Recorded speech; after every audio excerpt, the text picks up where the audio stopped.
नमस्कार, देवभूमि में स्वागत है आपका। खबरों में आगे बढ़ेंगे तो देहरादून में 16 जनवरी से कोरोना वैक्सीनेशन शुरू हो जाएगा। बता दें, प्रथम चरण में राज्य में करीब 94,000 मेडिकल स्टाफ को वैक्सीन लगेगी।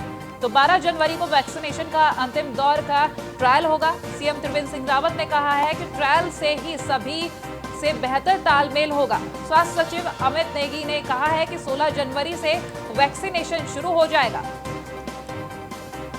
16 जनवरी से वैक्सीनेशन शुरू हो जाएगा, जहां तमाम तरीके की तैयारियां पहले से ही हो रही थी और अब तारीख भी आ गई जब 16 जनवरी से कोरोना का वैक्सीनेशन शुरू हो जाएगा। वहीं सीएम त्रिवेंद्र सिंह रावत ने भी कहा कि ट्रायल से सभी से तालमेल बैठ रहा है। अच्छा, तो बेहतर तालमेल के लिए ट्रायल कराया गया था।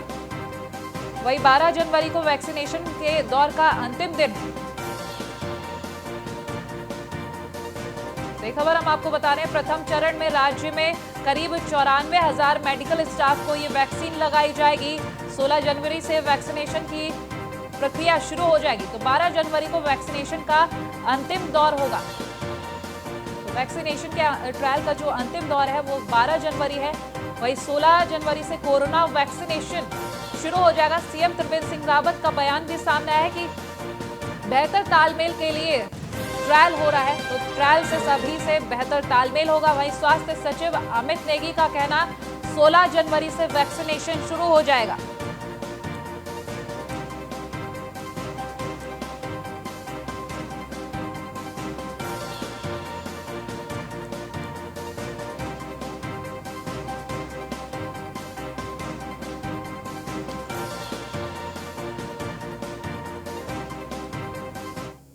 हरिद्वार से खबर है, जहां कोरोना वॉरियर्स के लिए प्रतियोगिता का आयोजन किया गया। बता दें, कोरोना संक्रमण से जंग जीत चुके लोगों के लिए यह आयोजन किया गया था। कोरोना के भय को दूर भगाने के लिए यह आयोजन हुआ। तो रोशनाबाद के स्पोर्ट्स स्टेडियम में प्रतियोगिताएं 16 जनवरी तक की जाएंगी आयोजित। इस प्रतियोगिता में महिलाएं और पुरुष दोनों ने ही भाग लिया। प्रतियोगिता में हरिद्वार के सीडीओ विनीत कुमार तोमर ने हिस्सा लिया। ये खबर हरिद्वार से हम आपको बता रहे हैं, जहां कोरोना वॉरियर्स के लिए ये प्रतियोगिताओं का आयोजन किया गया। अपना पूर्ण प्रयास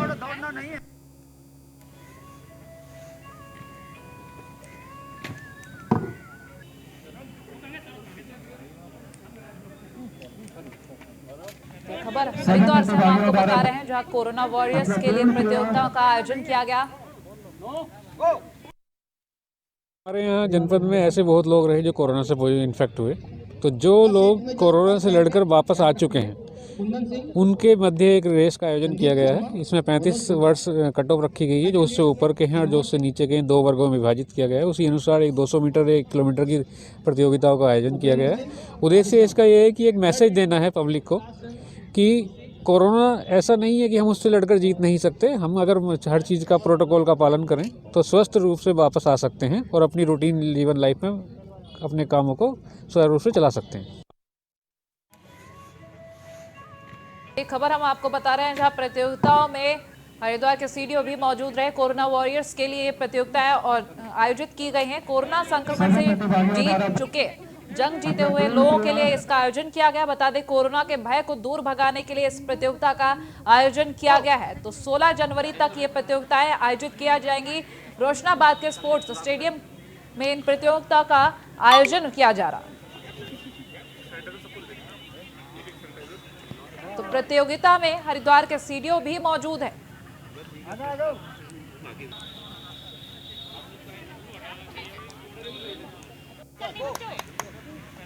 सभी प्रतिभागियों द्वारा अपना पूर्ण प्रयास इस दूरी को कोरोना को मात दे चुके लोगों के लिए इस प्रतियोगिताओं का आयोजन किया गया। 16 जनवरी तक ये प्रतियोगिताएं आयोजित की जाएंगी। तो प्रतियोगिता में हरिद्वार के सीडीओ विनीत कुमार तोमर ने भी हिस्सा लिया है।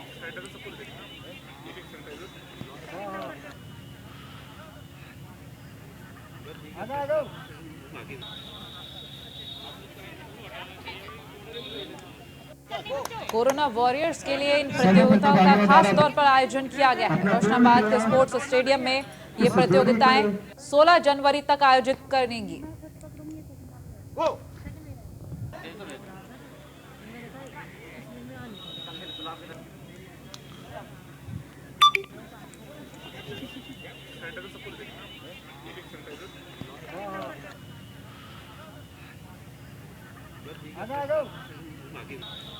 हरिद्वार से एक खबर हम आपको बता रहे हैं। कोरोना वॉरियर्स के लिए ये प्रतियोगिताओं का आयोजन किया गया। इस प्रतियोगिता में महिलाएं और पुरुष दोनों ने हिस्सा लिया। संवाददाता सुमित सैनी हरिद्वार से इस वक्त फोन लाइन पर जुड़ चुके हैं, उनसे पूरी जानकारी लेंगे और क्या कुछ खास रहने वाला है इन प्रतियोगिताओं में, क्योंकि 16 जनवरी तक ये प्रतियोगिताएं चलेंगी। सुमित सैनी। बिल्कुल, जो कोरोना वॉरियर्स के लिए लगातार यहाँ पे एक प्रतियोगिता की गई थी, जिससे कि क्योंकि लोगों के अंदर एक डर बना हुआ था। जो कोरोना से जिन्होंने जंग जीती है, तो उन लोगों को के द्वारा यहाँ पर हरिद्वार जिले में एक प्रतियोगिता रखी गई थी। तो वो ये प्रतियोगिता 16 जनवरी तक रहेगी और इसमें यहाँ पर भी आज भी कुछ रेस का प्रोग्राम हुआ था, जिसमें महिलाओं पुरुषों ने यहाँ पर भाग लिया था। तो कहीं ना कहीं एक बहुत बड़ी पहल देखी जा रही है। देश में सबसे पहले यहाँ पे हरिद्वार में इस तरह की पहल की गई, क्योंकि जिस तरह से क्योंकि जो कोरोना जो संक्रमित हुए थे, जो उनको फिर वो जो ठीक हुए, तो उनके लिए एक प्रतियोगिता का आयोजन किया गया था। जी चलिए, बहुत शुक्रिया तमाम जानकारियों के लिए। खबर देहरादून से है, जहां कृषि कानून के विरोध में यूकेडी ने हुंकार भरी है। उत्तराखंड क्रांति दल ने एक दिन का उपवास रखा। यूकेडी के पूर्व अध्यक्ष त्रिवेंद्र पवार के नेतृत्व में ये उपवास रखा गया। तो त्रिवेंद्र पवार ने कृषि कानूनों को वापस लेने की मांग की है। यूकेडी किसानों का पूरा समर्थन करता है। त्रिवेंद्र पवार का ये बयान सामने आया है, जहां उन्होंने साफ कहा कि यूकेडी किसानों का पूरा समर्थन करती है और साथ ही साथ तीनों कृषि कानूनों को वापस लेने की भी मांग की है उन्होंने। तो कृषि कानून के विरोध में यूकेडी ने हुंकार भरी है और साफ तस्वीरों में जाहिर हो रहा है कि किस तरीके से ये प्रदर्शन रहा है, क्योंकि पुतला फूंकते हुए भी यहाँ पर यूकेडी के सदस्य नजर आ रहे हैं।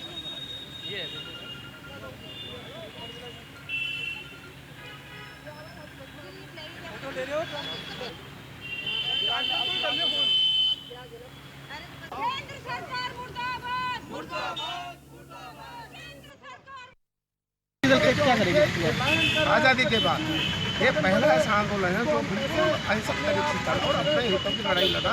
किसान के अधिकार का सवाल है, पूरे देश की जनता का अधिकार है। नहीं तो महंगाई तो इतनी बढ़ी गई है, 50 रुपये किलो, 50 रुपये लीटर पेट्रोल हो गया है, 75 रुपये लीटर डीजल हो गया है। और पहले ये 13 में ये इस पर पूरा हिंदुस्तान में बवाल मचाते थे कि महंगाई हो गई, महंगाई। आज 100 रुपये में हो जाएगी तो कोई फर्क पड़ने वाला है इनको। ये जो है अंबानी के नौकर है, अदानी के नौकर है और इनको जो जनता बड़ी ताकत है, जनता मालिक है, ये नौकर है। कल यही स्थिति रहेगी तो इनका नामो निशान मिटने वाला है। ये जमानत जब्त होने वाली है इनकी, अगर ये हटता इनकी रही। वो क्रांति जो है पूरे उत्तराखंड में जो है आंदोलन करेगा और किसानों के साथ है। और इसके बाद हम एक ट्रैक्टर रैली निकालेंगे पूरे उत्तराखंड में, ताकि किसानों का मनोबल बढ़ा रहे। और ये हम जानते हैं कि वो किसान बहुत ताकतवर लोग हैं, बहुत हिम्मती लोग हैं और वो सिद्धांत की लड़ाई लड़ रहे हैं, अपने अधिकारों की लड़ाई लड़ रहे हैं। इसलिए ये आंदोलन झुकेंगे, झुकने वाला नहीं, टूटने वाला नहीं, दबने वाला नहीं है, न दबाने वाला कोई पैदा हुआ इस हिंदुस्तान के अंदर। मोदी कोई भी आ जाए, ये आंदोलन जो है अपने मुकाम तक पहुँचेगा। अपने अधिकारों की लड़ाई लड़ रहे हैं और जब तक ये तीनों कानून वापस नहीं करती है सरकार, तो तब तक ये आंदोलन जारी रहेगा। क्या करेंगे? हरिद्वार में कुंभ मेले के लिए जूना अखाड़ा, आह्वान अखाड़ा और अग्नि अखाड़ा के वरिष्ठ पदाधिकारियों ने नगर प्रवेश, भूमि पूजन, धर्म ध्वजा और पेशवाई की तिथियां घोषित कर दी हैं। 27 फरवरी को ज्वालापुर से जूना अखाड़े की पेशवाई निकली जाएगी। आह्वान अखाड़े के राष्ट्रीय महामंत्री श्रीमंत सत्यगिरी, अग्नि अखाड़े के कुंभ मेला प्रभारी श्रीमंत साधनानंद ब्रह्मचारी और जूना अखाड़े के निर्माण मंत्री श्रीमंत शैलजागिरी, थानापति नीलकंठ गिरी ने श्रीमंत हरिगिरी महाराज से मुहूर्त निकालने के लिए मंथन कर तिथियों की घोषणा की है।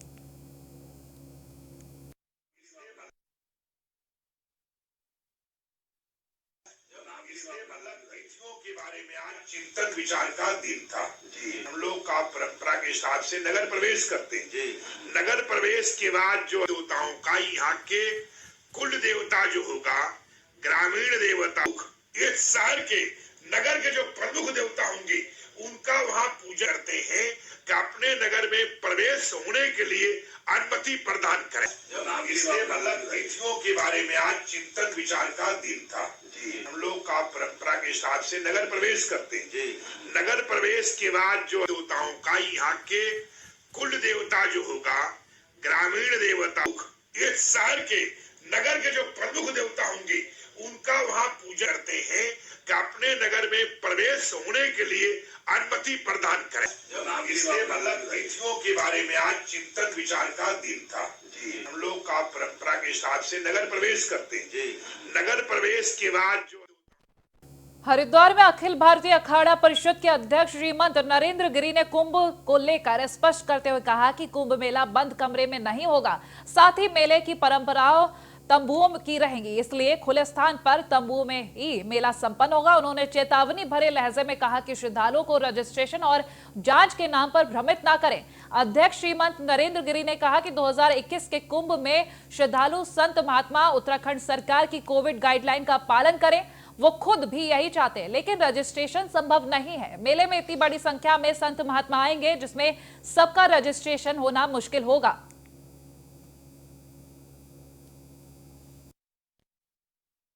ये कहा गया था पहले भी, माननीय मुख्यमंत्री स्वतः कहे थे कि प्रयागराज का यदि मेला होगा तो हम कुंभ मेला भी कराएंगे।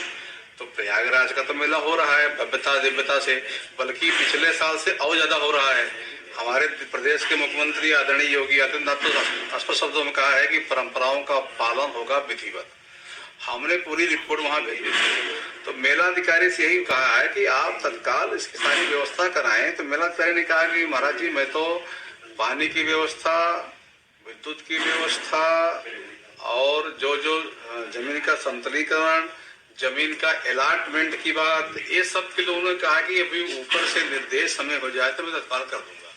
लेकिन उन्होंने कहा कि बिजली पानी की व्यवस्था में कर रहा हूँ। जहां तक टेंट लगाने की बात है तो स्पष्ट शब्दों में मैंने कहा है कि टेंट सभी अखाड़े लगाएंगे, सभी संत महात्मा लगाएंगे, 13 अखाड़ों के आचार्य महामंडलेश्वर, सभी नागा सन्यासी सब आएंगे। आपका दायित्व है कि उनको मूलभूत सुविधा दीजिए। तो मेला तो सकुशल संपन्न होगा, इसमें कोई हम भी कहेंगे कि आने वाले भक्त अपने अपने जो कोरोना का गाइडलाइन पालन करें। दिनेशपुर में प्रधानमंत्री आवास योजना के सफल बनाने में पूरे देश में नगर पंचायत दिनेशपुर को प्रथम पुरस्कार प्राप्त होने पर नागरिक सम्मान समारोह का आयोजन किया गया। कार्यक्रम में कैबिनेट मंत्री अरविंद पांडे बतौर मुख्य अतिथि मौजूद रहे, तो वहीं कांग्रेस और किसानों ने कार्यक्रम में ही मंत्री के खिलाफ मोर्चा खोल दिया। तो वहीं पुलिस प्रशासन की मुस्तैदी के चलते किसान और कांग्रेस खुलकर विरोध नहीं कर पाए। तो ये वो तस्वीरें भी हम आपको दिखा रहे हैं उस वक्त की जब नागरिक सम्मान समारोह का आयोजन भी हुआ, लेकिन वहीं पर किसानों ने मंत्री का विरोध भी करना शुरू कर दिया। लगातार मांग कर रहे हैं कि जो तीनों काले कानून हैं वो वापस लिए जाएं, और जब तक ये मांग नहीं मानी जाती तब तक किसान अपना प्रदर्शन लगातार करते रहेंगे। और जो ऐसे नेता हैं जो इस समय सरकार में मंत्री हैं, अरविंद पांडे जी, जो किसानों को दलाल और फर्जी बताने का काम कर रहे थे, हम लगातार इनका विरोध कर रहे हैं और करते रहेंगे। लगातार मांग कर रहे हैं कि जो तीनों काले कानून हैं वो वापस लिए जाएं, और जब तक ये मांग नहीं मानी जाती तब तक किसान अपना प्रदर्शन लगातार करते रहेंगे। और जो ऐसे नेता हैं जो इस समय सरकार में मंत्री हैं, अरविंद पांडे जी, जो किसानों को दलाल और फर्जी बताने का काम कर रहे थे, हम लगातार इनका विरोध कर रहे हैं। और सरकार नहीं मान रही है।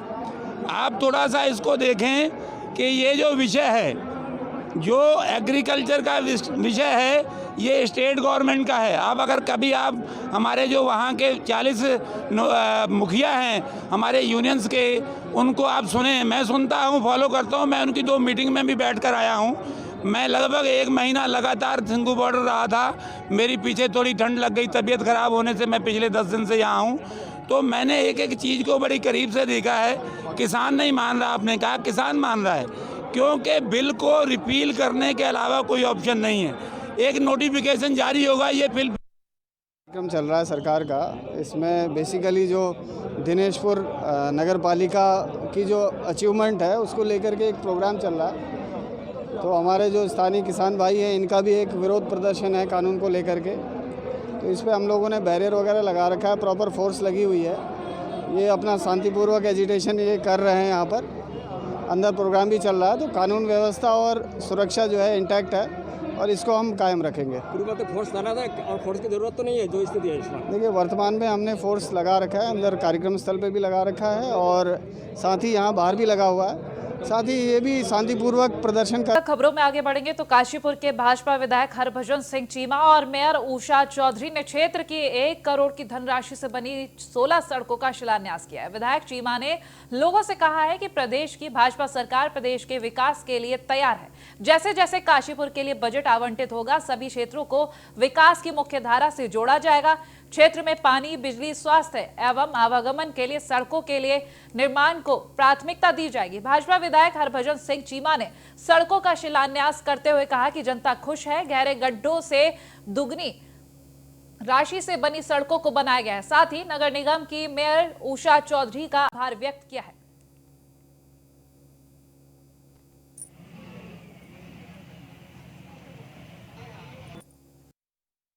उषा जी के द्वारा वार्ड नंबर 30 और वार्ड नंबर 29 और 1-2 वार्डें हैं जिनमें लगभग 1 करोड़ रुपए की जो सड़कें बनी हैं उनका शिलान्यास किया जा रहा है। ये जहाँ पर सड़कें बनी हैं ये वो जगह है जहाँ 6 से 8-7 फुट तक जिसकी गहराई थी, मट्टी पड़ी और सड़कों के ऊपर पैसा बहुत ज़्यादा लगा। फिर भी मैं बधाई दूंगा उषा जी को कि ये सारे क्षेत्र के लोग जो हैं। खबर काशीपुर से है, जहां चौकी प्रभारी दीपक कौशिक ने जनता से अपील की है। अवैध खनन को रोकने में सहयोग बनाने की अपील की गई है। बता दें, क्षेत्र में अवैध खनन बर्दाश्त नहीं किया जाएगा, चौकी प्रभारी का कहना। तो ये अपील की गई है अवैध खनन को रोकने के लिए। वहीं यातायात नियमों का पालन करने की भी जनता से अपील की गई है चौकी प्रभारी की तरफ से।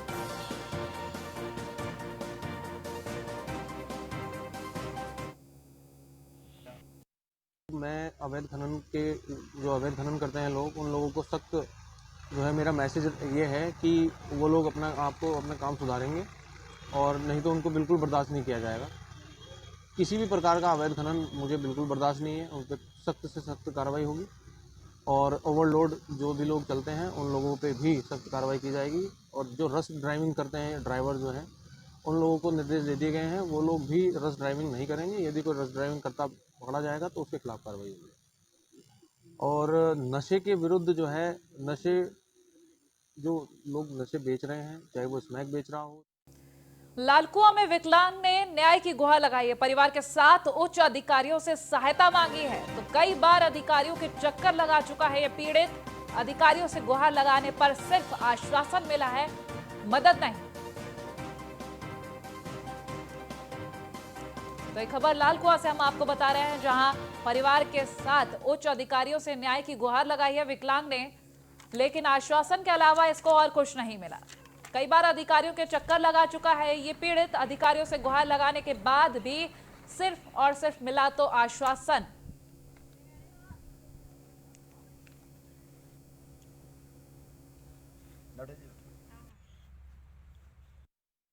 भाई बहनों को आपके चरण के माध्यम से कहना चाहता हूँ, कृपया आत्महत्या कदम न उठाएं, वो बुज़दिली है। मनुष्य बनी बार बार नहीं मिलती है, उस कदम को ना उठाएं। मैं हाथ जोड़ के आपके चरण से मानते फिर अपने दिव्यांग समाज से कहता हूँ, आत्महत्या बिल्कुल ना करें। हमें संघर्ष करके लड़ना है और ईश्वर की कृपा हमारे पास हमेशा बनी रहती है। दिव्यांग शरीर से कमजोर अवश्य होता है, लेकिन ईश्वर हमेशा उसकी मदद करता है। तो इस पर ईश्वर में हमें भरोसा रखना है। ये आप मैं इस समय लालकुआ के हल्दीचौर क्षेत्र में ऐसे परिवार में बैठा हूँ जो हमेशा नेताओं के और अधिकारी और यहाँ के जनप्रतिनिधियों की बात अपनी घर की पीड़ा को लेकर हमेशा जागरूक रखा और जाते रहा और लोगों से कहता रहा, अधिकारियों को कहता रहा, आखिरकार हम विकलांग लोग हैं, हमारी भी सुनिए, हमारी भी कोई परेशानी उनको भी देखिए। पर किसी भी अधिकारी ने आज तक इनकी सुनवाई नहीं करी। सिर्फ इनके से फ़ोटो खिंचाई और इन्होंने अपनी फ़ोटो उस फाइल में बना के रख ली कि आखिरकार कभी तो समय आएगा वो फ़ोटो भी दिखाने के काम आएगी कि आपने मेरे से फ़ोटो खिंचाई और कहा कि आप हमारे सारे काम करेंगे और हमारा दुखड़ा सुनेंगे, पर कभी किसी ने नहीं सुनी।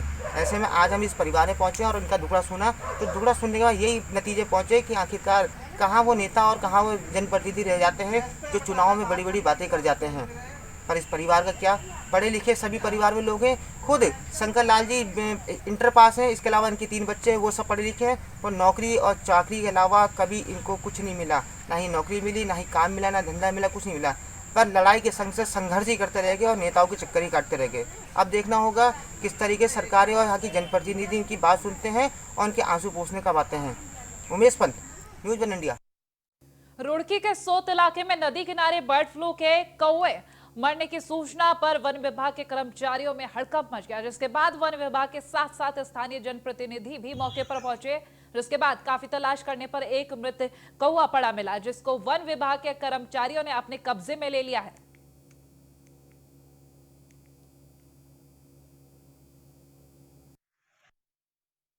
मिली थी कि बर्ड फ्लू के कारण कुछ कौवे मर गए और ये था कि 8-10 कौवे एक साथ, लेकिन यहाँ वो ढूंढने के बाद एक कौवा मरा हुआ मिला है और अभी ये कंफर्म नहीं है कि ये बर्ड फ्लू से है या वैसे ही ठंड से कोई आकस्मिक मौत इसकी हो गई।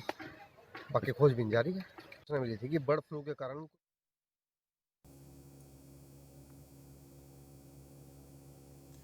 लॉकडाउन के बाद धीरे धीरे पटरी पर लौट रहे मांस और अंडे के कारोबार पर एक बार फिर से संकट के बादल छा गए हैं। पिछले कुछ दिनों से देश के कुछ राज्यों में बर्ड फ्लू के खबरें आने के बाद मांस और अंडे के व्यवसाय में काफी कमी आ गई है।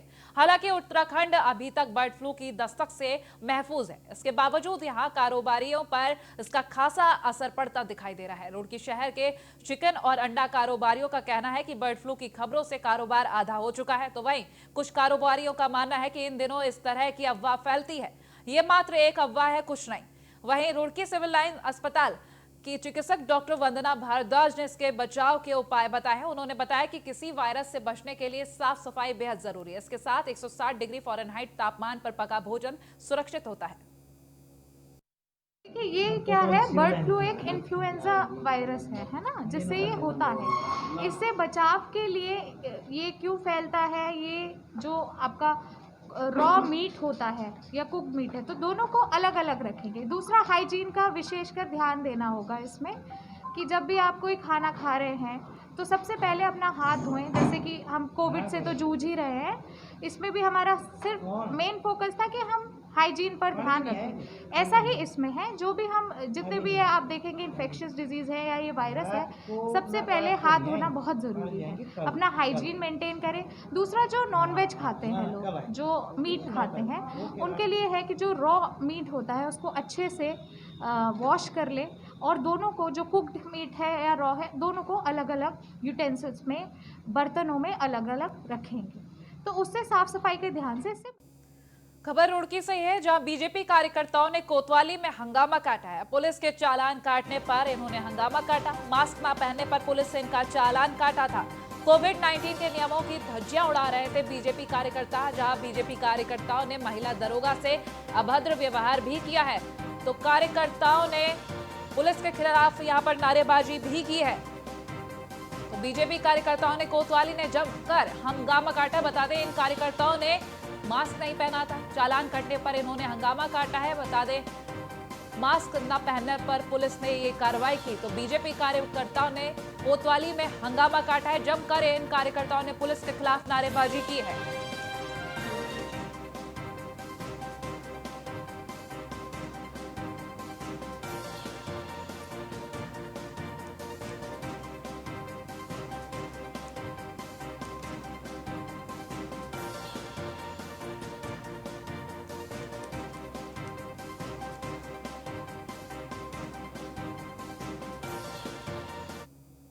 हरिद्वार में प्रशासन की बड़ी कार्रवाई सामने आई। बता दें, दादोपुर में चल रहे अवैध निर्माण को रुकवाया गया है। एसडीएम गोपाल सिंह के निर्देश पर यह कार्रवाई हुई है, तो गांव का ही व्यक्ति कर रहा था अवैध निर्माण। प्रशासन और चकबंदी विभाग की टीम ने यह कार्रवाई की है। तो हरिद्वार से एक खबर बता रहे हैं, जहां एसडीएम गोपाल सिंह के निर्देश पर यह कार्रवाई हुई। हरिद्वार में प्रशासन की बड़ी कार्रवाई सामने आई है।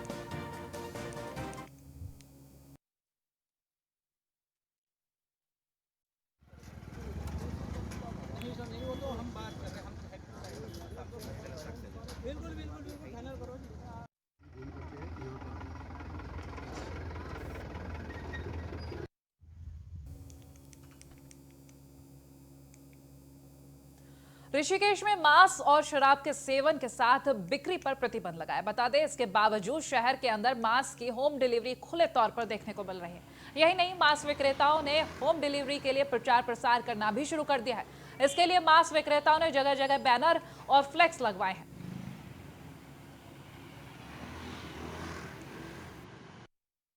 कुंभ मेला शीघ्र ही आने वाला है, परंतु हम ये देख रहे हैं कि हमारी आस्था के साथ खिलवाड़ किया जा रहा है, क्योंकि नगर के अंदर बैनर लग चुके हैं कि चिकन बैंक खोले जा रहे हैं और free home delivery chicken supply किया जा रहा है। अगर यही हाल रहा तो आने वाले समय में शराब माफिया भी इसी तरह के बैनर लगाएंगे, वो भी ये कहेंगे कि होम डिलीवरी के लिए लोगों को उसमें अपना एडवर्टाइजमेंट करेंगे, जो कि गलत है। हम उसकी पूर्ण रूप से निंदा करते हैं। अगर प्रशासन ने ये नहीं रोका। हरिद्वार में बदमाशों के हौसले बुलंद होते नजर आ रहे हैं। बता दें, बेखौफ बदमाशों ने लूट की वारदात को अंजाम दिया है। फाइनेंस कारोबारी के 1,70,000 रुपए ले उड़े ये चोर। तो पीड़ित ने पुलिस से न्याय की गुहार लगाई है। पुलिस के सामने चुनौती बन चुके हैं ये बेखौफ बदमाश। तो फाइनेंस कारोबारी से 1,70,000 रुपए ले उड़े ये बदमाश। हरिद्वार से एक खबर हम आपको बता रहे हैं।